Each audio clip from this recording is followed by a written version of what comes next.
sortie de ces réunions? Je dois dire que le comité de suivi de ce matin était très important. Nous avons discuté d'abord d'un sujet qui nous préoccupait énormément, c'est celui du fichier électoral. Et le compte rendu qui nous a été fait de la délégation de l'OIF montre que CAP 2015 avait bien raison d'attirer l'attention sur le caractère corrompu de ce fichier. Nous sommes rassurés par le fait que les anomalies ont été détectées et corrigées. La délégation a fait tout ce qui était en son pouvoir avec les contraintes de temps pour nous présenter un fichier qui soit à peu près acceptable. Nous avons noté qu'il y a quand même des problèmes. Quand on regarde la structure des sources de justification que les électeurs donnent avant d'être inscrits, on se rend compte que 75% des électeurs sont inscrits sur la base des témoignages et ce n'est pas normal. Nous avons manifesté des inquiétudes à ce sujet. Nous nous sommes demandé si vraiment cette proportion-là se retrouve dans les autres pays. Mais disons que globalement, les débats sur cette question se sont bien déroulés.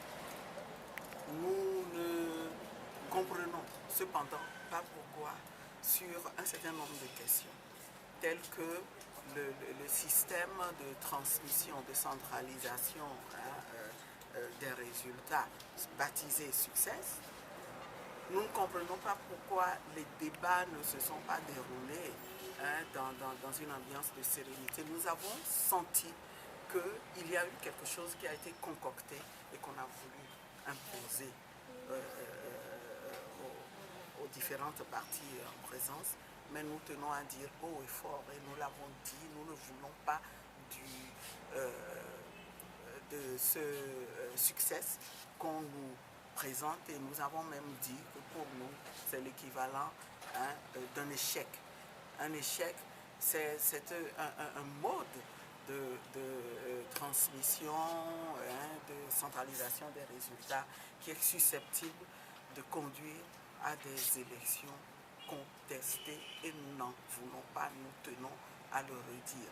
S'il y a un parti dans la course, un candidat dans la course qui est intéressé par Success, qu'il le prenne à titre privé pour son propre mode de comptabilité des résultats. Nous proposons qu'on s'en tienne strictement à ce que prévoit le code, c'est-à-dire que tout soit basé sur les procès verbaux et qu'il y ait un mode mécanique. Aujourd'hui, vous savez, on sait que la fraude électorale est essentiellement informatique.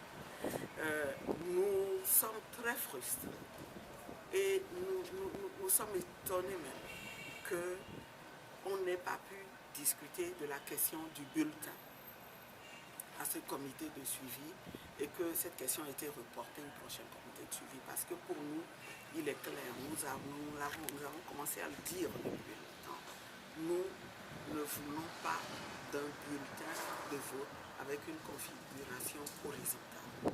Et nous sommes venus dire ici haut et fort que nous n'accepterons pas d'aller aux élections avec ce bulletin-là. Nous espérons que notre message sera entendu. Si le bulletin vous devait être imposé, bref délai, nous allons nous revoir. Nous devons nous revoir pour en discuter. Il est question de se revoir pour en discuter et nous en discuterons. Nous osons croire que les responsables de ce pays à un niveau élevé ont quand même le souci de faire en sorte que la paix soit maintenue au Togo.